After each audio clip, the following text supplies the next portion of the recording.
The sky turned gray, then white.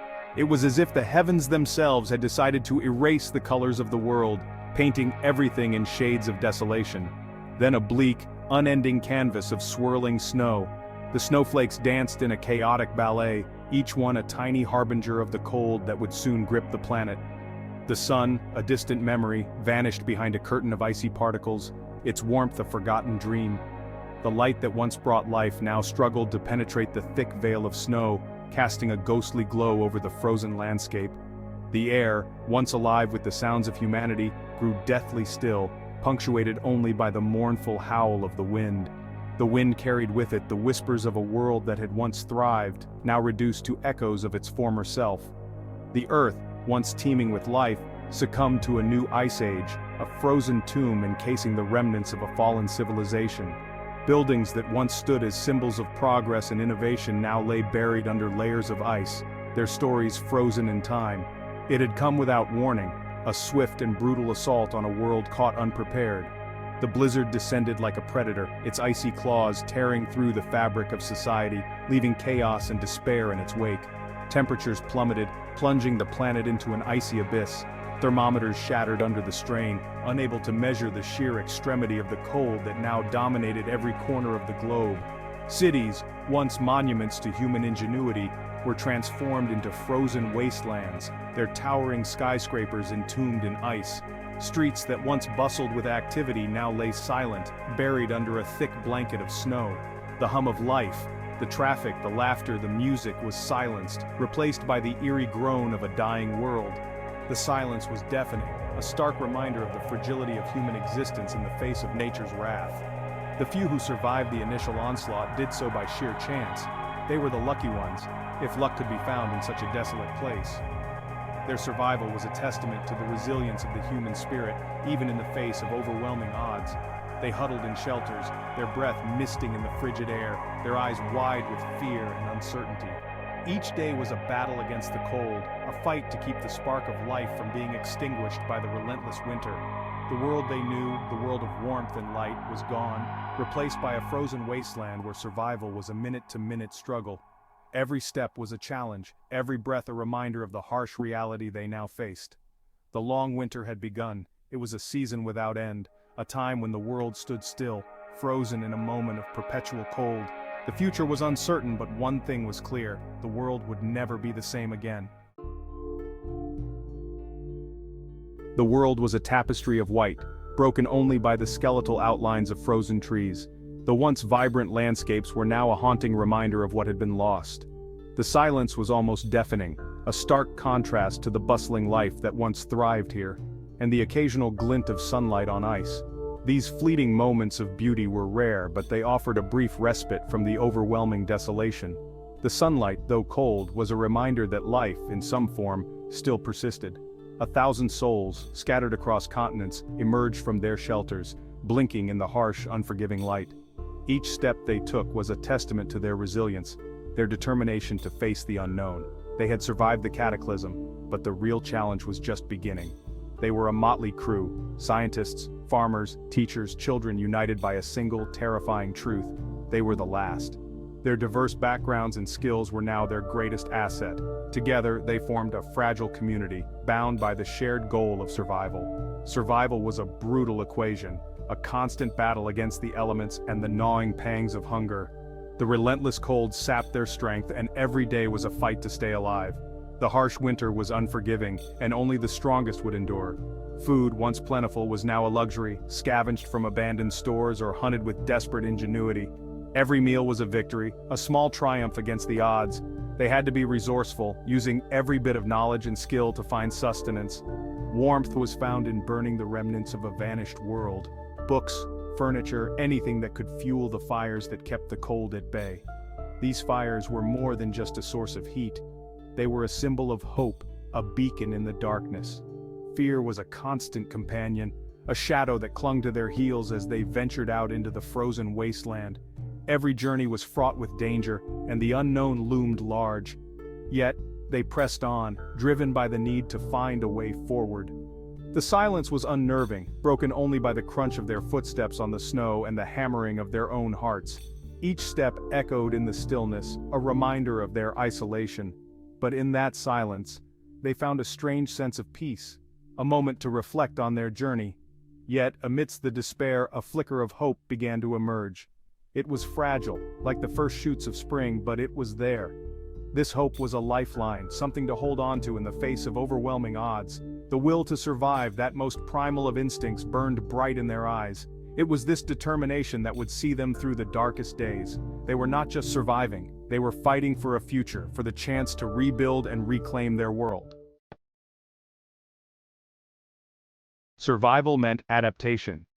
In a world where the familiar had become foreign, and the once thriving landscapes had turned into barren wastelands, the ability to adapt was not just a skill, but a necessity. The survivors, scattered and desperate, had to learn to navigate this new reality, where every day was a battle against the elements and the unknown. The frozen cities, once symbols of human achievement, now posed a deadly threat. Skyscrapers that once touched the sky were now icy tombs, and streets that buzzed with life were silent, covered in a thick blanket of snow. The cold was relentless, seeping into bones and buildings alike, turning the urban jungle into a frozen labyrinth where danger lurked around every corner. The survivors sought refuge in the remnants of the old world. Abandoned mines, underground bunkers, even the cavernous interiors of museums and libraries. These places, once filled with the echoes of human progress and culture, now served as sanctuaries against the harshness of the outside world. The mines, with their deep tunnels, provided shelter from the biting cold, while the bunkers, built for a different kind of war, now protected against the elements. These structures, built to withstand the passage of time, now offered protection from the unforgiving elements. Historical buildings, with their thick walls and sturdy foundations, became fortresses against the cold. The survivors, huddled together in these ancient sanctuaries, found a semblance of safety amidst the chaos. The walls that once held history now held hope. The world above was a harsh mistress, but life found a way to adapt. The barren landscape, though unforgiving, was not devoid of life. Small signs of resilience began to appear, a sprout here, a trickle of water there. Nature, in its relentless drive to survive, began to reclaim the wasteland, and the survivors took note, learning from the tenacity of the world around them. Greenhouses, powered by geothermal energy or carefully angled mirrors reflecting the weak sunlight, sprouted within the shelters, offering the promise of fresh food. These makeshift farms, nestled in the safety of caves and bunkers, became lifelines. The survivors, once reliant on the conveniences of a bygone era, now turned to the earth, nurturing plants that would sustain them. The greenhouses were not just sources of food but symbols of hope and renewal. Water, melted from snow and ice, was carefully collected and purified, a precious resource more valuable than gold. Ingenious systems were devised to capture and store this vital liquid, ensuring that every drop was used wisely. The survivors understood that without water, there could be no life, and so they treated it with the reverence it deserved, turning the act of collecting and purifying it into a daily ritual of survival. Communities began to coalesce, bound by necessity and the fragile bonds of shared experience. In the face of adversity, people found strength in numbers. Small groups merged into larger ones, pooling resources and knowledge. The bonds formed in these harsh conditions were strong, forged in the fires of shared struggle and mutual dependence. Together, they were stronger, more resilient, and more hopeful. Skills long forgotten, hunting, foraging, crafting, were relearned, passed down from those who remembered to those who would inherit this new, unforgiving world. The knowledge of the past became the key to survival in the present. Elders taught the young how to track game, identify edible plants, and fashion tools from the remnants of the old world. This transfer of knowledge was vital, ensuring that the skills needed to survive would not be lost. The survivors, once strangers, became neighbors, then friends, then family, bound by the shared struggle for existence. In the face of overwhelming odds, they found solace in each other. The bonds they formed were unbreakable, forged in the crucible of survival. Together, they faced the challenges of this new world, finding strength in their unity and hope in their shared humanity. The land lay dormant, locked in winter's icy grip. Yet beneath the surface, life persisted. Seeds dormant for centuries held the promise of renewal. The survivors, driven by the need to sustain themselves, became farmers of a new age, coaxing life from the frozen earth. Hydroponic farms, utilizing nutrient-rich water and artificial light, sprouted in the depths of their shelters. Mushrooms, thriving in the damp, dark environments, became a staple food source. Small animals, trapped in bread, provided a source of protein. The cycle of life, broken but not destroyed, began anew. The knowledge of the past, preserved in books rescued from the ruins, became a beacon, guiding them towards a sustainable future. Ancient techniques of agriculture adapted for this new world offered hope. The survivors, once consumers, became producers, their lives intertwined with the rhythms of nature. The land, once a source of fear, became a source of sustenance, a symbol of resilience. The silence was deafening. The laughter of children, the murmur of crowds, the comforting drone of everyday life, all gone, replaced by an unnerving stillness. The survivors carried the weight of their loss like a physical burden, a constant ache in their hearts. The faces of loved ones lost in the initial catastrophe haunted their dreams. Memories once cherished now brought a fresh wave of grief. The world was a constant reminder of what had been lost, a stark contrast to the vibrant life that had once thrived. They sought solace in each other, sharing stories of the past, finding comfort in shared grief. They created rituals to honor the dead, their voices echoing in the silence, a testament to the enduring power of memory. The world might be frozen, but the human spirit, though wounded, refused to be extinguished.